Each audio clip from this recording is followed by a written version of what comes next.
जय Hind and hello guys, स्वागत है आपका आपके अपने YouTube चैनल ज्ञानदेव होस्ट में। और इस वीडियो में मैं आपको बताने वाला हूं नॉर्दर्न कोलफील्ड्स लिमिटेड यानी कि NCL अप्रेंटिस नई भर्ती 2025 के बारे में कि कैसे आपको इस भर्ती का फॉर्म फिलअप करना है। तो आप इस वीडियो को देखते रहिए, यहाँ पर आपको जानकारी राशन से लेकर प्रिंट तक स्टेप बाय स्टेप दी जाएगी। तो चलिए शुरू करते हैं। गाइज, अगर आपने अभी तक वीडियो को लाइक शेयर नहीं किया कर दीजिए, और अगर आप चैनल के ऊपर नए हैं तो चैनल को सब्सक्राइब कर लीजिएगा, क्योंकि मैं फ्यूचर में भी इस वैकेंसी के बारे में आगे वीडियो बनाने वाला हूं और आप चाहते कि आपसे कोई भी अपडेट मिस ना हो, इसलिए चैनल जरूर सब्सक्राइब कर लीजिएगा।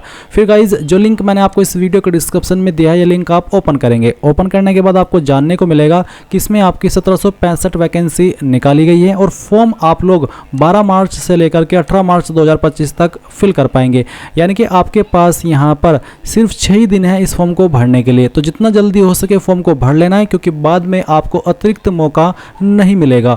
और अगर बात करें एप्लीकेशन फ़ीस की, तो किसी भी कैटेगरी कैंडिडेट के लिए अप्लाई करने के लिए कोई एप्लीकेशन फ़ीस नहीं है। फिर इसमें आपकी जो वैकेंसी है वो ग्रेजुएट अप्रेंटिस की है, डिप्लोमा अप्रेंटिस की और ट्रेड अप्रेंटिस की है। इसके अलावा फिर आप नीचे की तरफ आएंगे तो आप एज लिमिट जानेंगे कि 18 से 26 साल रखी गई है, जो कि 1 मार्च 2025 तक काउंट की जाएगी।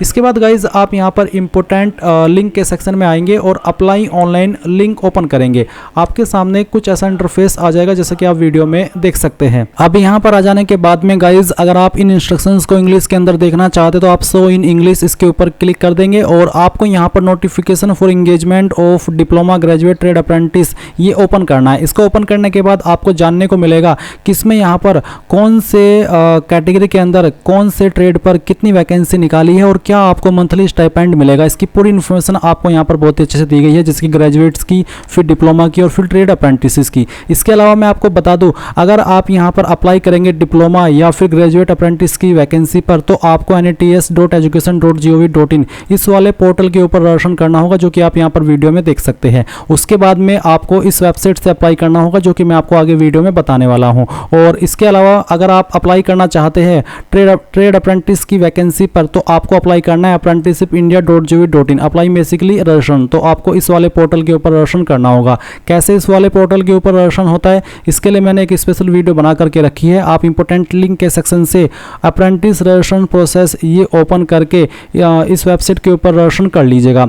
उसके बाद में गाइज, आप यहाँ पर जो मैंने अप्लाई ऑनलाइन लिंक दिया है इंपॉर्टेंट लिंक के सेक्शन में, ये ओपन करके यहाँ पर प्रोसीड के ऊपर क्लिक करेंगे। अब गाइज, आपके सामने यहाँ पर इस तरह का जो रजिस्ट्रेशन का पेज है वो आ जाएगा। तो सबसे पहले आप यहाँ पर आपका फर्स्ट नेम एंटर करेंगे। आपको आपका फर्स्ट नेम एंटर करना है। उसके बाद में आपको आपका मिडिल नेम डालना है, और ये जो नाम आप यहाँ पर भर रहे हैं ये आपको 10th के सर्टिफिकेट के अकॉर्डिंग भरना है। अगर आपका मिडिल नेम नहीं है तो आप खाली छोड़ दीजिएगा, और उसके बाद में आपको आपका लास्ट नेम एंटर करना है। एंड देन आप यहाँ पर आपका आधार नंबर डालेंगे, फिर अपना ईमेल आईडी डालेंगे जो कि आप रजिस्टर करना चाहते हैं, फिर आपका मोबाइल नंबर डालेंगे 10 डिजिट का, कोई +91 लगाने की या 0 लगाने की आपको आवश्यकता नहीं है। नोटिफिकेशन रेफरेंस नंबर आप यहाँ पर NCL HRD अप्रेंटिस सेलेक्ट कर लेंगे। फिर कैटेगरी ऑफ अप्रेंटिस ट्रेनी, यानी कि कौन सी कैटेगरी में आप अप्लाई कर रहे हैं, ग्रेजुएट अप्रेंटिस, डिप्लोमा अप्रेंटिस या फिर ITI ट्रेड अप्रेंटिस, सभी में अप्लाई करने का तरीका सेम है। पर आपको पोर्टल के अकॉर्डिंग या फिर जो आप कैटेगरी में अप्लाई कर रहे हैं उसके अकॉर्डिंग अपना रजिस्ट्रेशन करना होगा। अगर आप ग्रेजुएट अप्रेंटिस या डिप्लोमा अप्रेंटिस पर अप्लाई कर रहे हैं तो आपको NATS पोर्टल पर रजिस्ट्रेशन करना होगा, और अगर आप ट्रेड अप्रेंटिस पर अप्लाई कर रहे हैं तो आपको apprenticeshipindia.gov.in वेबसाइट के ऊपर रजिस्ट्रेशन करना होगा। अब आता है applied opportunities of apprentice trainee, यानी कि आप कौन से ट्रेड में अप्लाई कर रहे हैं इस कैटेगरी के, वो आपको सिलेक्ट कर लेना है। फिर नीचे की तरफ आप आएंगे और आप देखेंगे उस राज्य का नाम बताएं जिसमें वह संस्थान, विश्वविद्यालय, कॉलेज क्रियाशील है, जहां से आपने अपेक्षित योग्यता प्राप्त की है, उत्तीर्ण की है, जिसके सापेक्ष आप NCL में शिक्षु प्रशिक्षण हेतु अवसर चाहते हैं।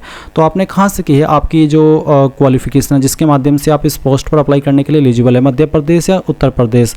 और मैं आपको बता दूं, इसमें वही कैंडिडेट अप्लाई कर सकते हैं जिसने अपनी जो जरूरी क्वालिफिकेशन चाहिए अप्लाई करने के लिए किसी भी ट्रेड पर, वो MP स्थित इंस्टीट्यूट से की है या फिर UP स्थित इंस्टीट्यूट से की है। बाकी स्टेट से करने वाले इसमें अप्लाई करने के लिए एलिजिबल नहीं है। फिर यहाँ पर गाइज, जो जैसे कि मैंने उत्तर प्रदेश सेलेक्ट किया, तो उत्तर प्रदेश सेलेक्ट करने के बाद में इनमें से आपने कौन से ज़िले से की है जो आपको यहाँ पर दिया है। अगर इनमें की है तो इनमें सेलेक्ट कर ले, अगर अन्य है तो आप अदर सेलेक्ट कर सकते हैं। तो जो भी है वो आप सेलेक्ट करिए। उसके बाद में आप यहाँ पर एक पासवर्ड बनाएंगे। पासवर्ड आपका कैसा हो उसका एक एग्जांपल आप यहाँ पर देख लीजिए। पासवर्ड के अंदर इंग्लिश का कैपिटल लेटर, स्मॉल लेटर कम से कम एक, फिर कोई एक स्पेशल कैरेक्टर, साथ ही आपको एक डिजिट का इस्तेमाल कर लेना है कुछ इस तरह से, और फिर आपको उसको यहाँ पर दोबारा डालना है वेरीफाई करने के लिए, और फिर आप यहाँ पर I accept the terms and condition इसके ऊपर टिक करेंगे। सभी जानकारी चेक करते हुए जब आपको लगे कि यहाँ सभी जानकारी सही है तो आप रजिस्ट्रेशन या फिर रजिस्टर इसके ऊपर क्लिक करेंगे। अब जैसे आप रजिस्टर के ऊपर क्लिक करे होंगे तो आपको आपके नंबर के ऊपर एक OTP सेंड किया गया है, तो वो OTP आप यहाँ पर डाल दीजिए और वेरीफाई OTP इसके ऊपर क्लिक कर दीजिए। अभी आप देखेंगे OTP successfully verified, please log in to apply, तो आप ओके करेंगे और ओके करने के बाद में आप यहाँ पर जो आपके सामने लॉगिन इन करे ये वाला लिंक आ रहा है आप इसके ऊपर क्लिक करेंगे। इसके ऊपर क्लिक करने के बाद में यहाँ पर आपके सामने इस तरह का इंटरफेस आएगा। आप चाहे तो इसको न्यू विंडो के अंदर इस तरह से ओपन कर लीजिएगा और अभी जो आपने ईमेल आईडी रजिस्टर की है वो यहाँ पर डालिएगा, जो पासवर्ड अभी आपने बनाया वो भरिएगा और जो भी यहाँ पर आपके सामने कैप्चा कोड आएगा वो डालिएगा और फिर गो के ऊपर क्लिक करिएगा। अब गाइज आपके सामने यहाँ पर कुछ ऐसा इंटरफेस आएगा, आप लॉगिन हो जाएंगे। अगर लॉगिन हो जाने के बाद में आपके सामने इस तरह का इंटरफेस रहे तो आपको क्या करना है, आपको फिर से अप्लाई ऑनलाइन लिंक ओपन करना है और अभी आप जब अप्लाई ऑनलाइन लिंक ओपन करेंगे तो आपके सामने वाला इंटरफेस आएगा जैसे कि आप वीडियो में देख सकते हैं। अभी आप यहाँ पर अप्लाई नाउ के ऊपर क्लिक करिएगा। इसके ऊपर क्लिक करने के बाद में यहाँ पर आपको I have gone through the notification इसके ऊपर टिक करिएगा और फिर उसके बाद आप अप्लाई के ऊपर क्लिक करिएगा। ये करने के बाद आपके सामने इस तरह का इंटरफेस आएगा। अब आप फिर से यहाँ पर जो आपका फर्स्ट नेम है वो एंटर करेंगे 10th के सर्टिफिकेट के अकॉर्डिंग, फिर मिडिल नेम और उसके बाद में आपका लास्ट नेम। फिर आपको यहाँ पर फादर का नेम डालना है। अगर आपकी शादी हो चुकी है तो आप आपके पति का नाम भी दे सकते हैं। तो आपको यहाँ पर फादर का फर्स्ट नेम, फिर उसके बाद में मिडिल नेम और उसके बाद में जो भी लास्ट नेम है वो यहाँ पर एंटर कर देना है। ये एंटर करने के बाद में आप सेम वे में आपकी माता जी का नाम भी एंटर कर देंगे, पहले फर्स्ट नेम फिर मिडिल नेम और उसके बाद में लास्ट नेम। फिर कास्ट कैटेगरी आपकी क्या है, general, EWS, OBC, SC, ST जो भी है वो ये आप सिलेक्ट कर लीजिएगा। उसके बाद में आपका जेंडर क्या है वो आप सिलेक्ट कर लेंगे। रिलीजन आपका क्या है वो आपको सिलेक्ट कर लेना है। फिर पूछे कि whether you belong to the category of PWBD, basically ये पूछे कि आप विकलांग कैटेगरी से आते हैं, दिव्यांग कैटेगरी से आते हैं। अगर हाँ तो आप यस करेंगे, नहीं तो आपको नहीं के ऊपर ही रखना है। फिर नीचे की तरफ आएंगे और जो आपकी बाकी की जानकारी है वो आप भरेंगे, जैसे कि डेट ऑफ बर्थ, तो आप यहाँ पर कैलेंडर के ऊपर क्लिक करिए और जो भी आपका डेट ऑफ बर्थ है वो आपको यहाँ पर सिलेक्ट कर लेना है इस प्रकार से, जैसे कि मैं आपको सिलेक्ट करके दिखा रहा हूँ।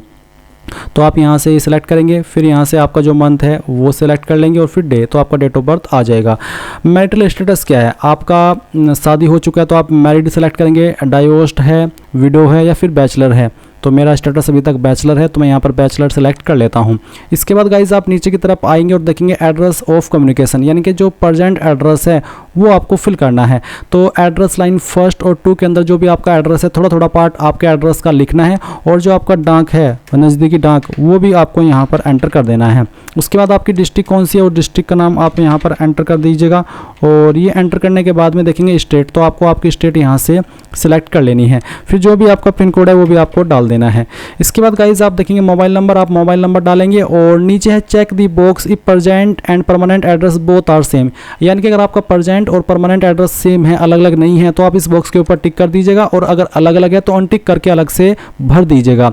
फिर नीचे की तरफ आप आएंगे देखेंगे बैंक नेम, तो आपको यहाँ पर आपका बैंक सेलेक्ट कर लेना है जिसके अंदर आपका बैंक अकाउंट है, जो भी है आप वो सेलेक्ट कर लीजिए। अगर इस लिस्ट के अंदर आपका बैंक नहीं है तो आप अदर सेलेक्ट कर सकते हैं।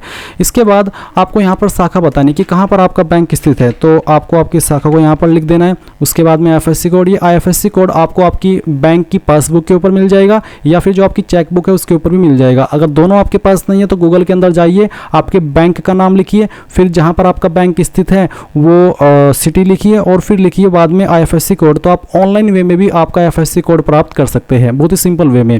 फिर अकाउंट नंबर डालिए, अकाउंट नंबर को दोबारा डाल करके वेरीफाई करिए, इसके ऊपर टिक कर दीजिए और फिर आप प्रोसीड के ऊपर क्लिक करेंगे। अब गाइज यहाँ पर आपके सामने क्वालिफिकेशन का सेक्शन आ चुका है, तो आपको आपकी क्वालिफिकेशन देनी है। तो आप यहाँ पर आएंगे, सबसे पहले मैट्रिकुलेशन जो कि आपका 10th रेगुलर होना चाहिए, तो आप इसमें ऑल सब्जेक्ट रहने देंगे। फिर ईयर ऑफ पासिंग के अंदर आपको बताना कि कौन से साल के अंदर आपने आपकी 10वीं पास की है। नेम ऑफ स्कूल इंस्टीट्यूट, तो बेसिकली आपको यहाँ पर आपके स्कूल कॉलेज का नाम देना है जहाँ से आपने आपकी जो 10वीं है वो की है, तो आप यहाँ पर इसको एंटर कीजिए। एंड देन फिर आपको यहाँ पर आपका बोर्ड का नाम देना है कि आपने किस बोर्ड से आपकी 10वीं की है। फिर आपको यहाँ पर बताना कि कौन से स्टेट से की है, तो आपने मध्य प्रदेश, यूपी या फिर अदर कहाँ से किया वो आप सेलेक्ट कर लीजिए। जैसे कि मैंने यूपी सेलेक्ट किया तो फिर यहाँ पर आता है district where school institute is functioning. जिला का नाम अगर आप सोनभद्र है तो आप सेलेक्ट कर लें, तो आप अदर के ऊपर क्लिक करें।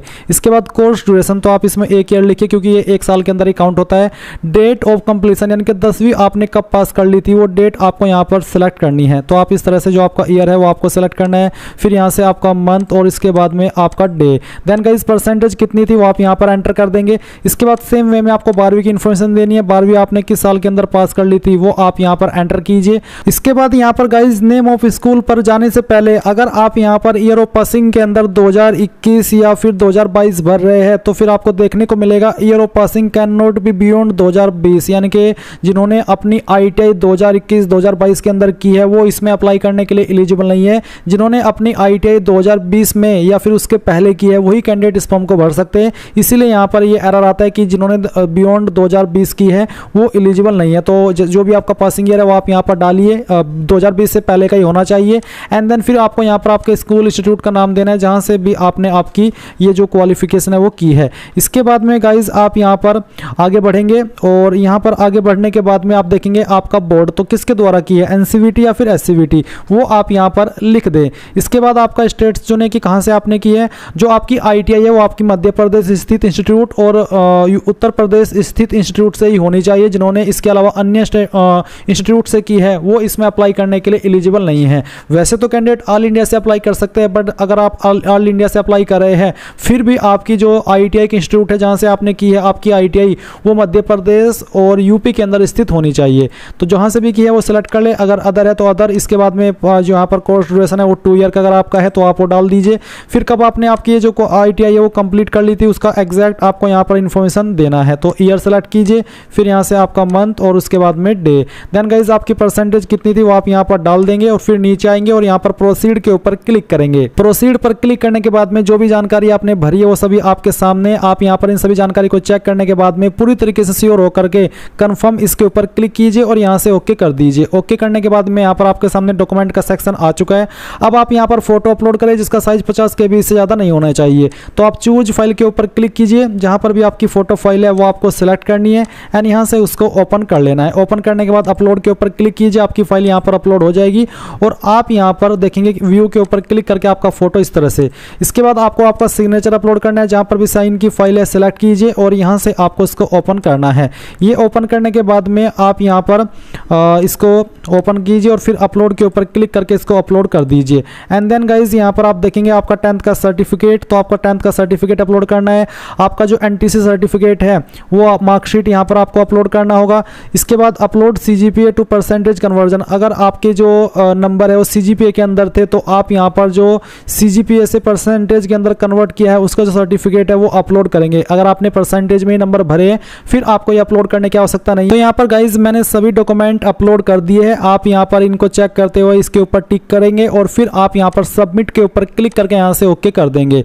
ओके करने के बाद में आप यहाँ पर देखेंगे कि जो आपका एप्लीकेशन फॉर्म है वो सक्सेसफुली सबमिट हो चुका है। आप यहाँ से ओके कीजिए और व्यू एप्लीकेशन के ऊपर क्लिक कीजिए। इसके बाद में आप देख सकते हैं आपके सामने आपके फॉर्म का प्रिंट आ चुका है।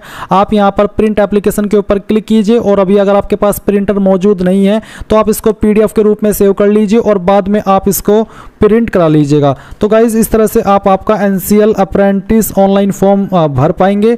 आई होप ये जानकारी आपको पसंद आई होगी। कोई सवाल कोई डाउट रह गया हो किसी भी जानकारी को लेकर के तो अब वो आप कमेंट के माध्यम से पूछ लीजिएगा। तो गाइज इस प्रकार से आप लोग northern coalfields limited apprentice online form 2025 भरेंगे। आई होप ये प्रोसेस आपको पसंद आया होगा। कोई सवाल कोई डाउट रह गया हो तो जैसे कि मैंने कहा आप कमेंट के माध्यम से पूछ लीजिएगा। मैं जितना जल्दी हो सके आंसर करने की कोशिश करूंगा और अगर आपने वीडियो को लाइक शेयर अभी तक भी न किया हो तो कर दीजिए।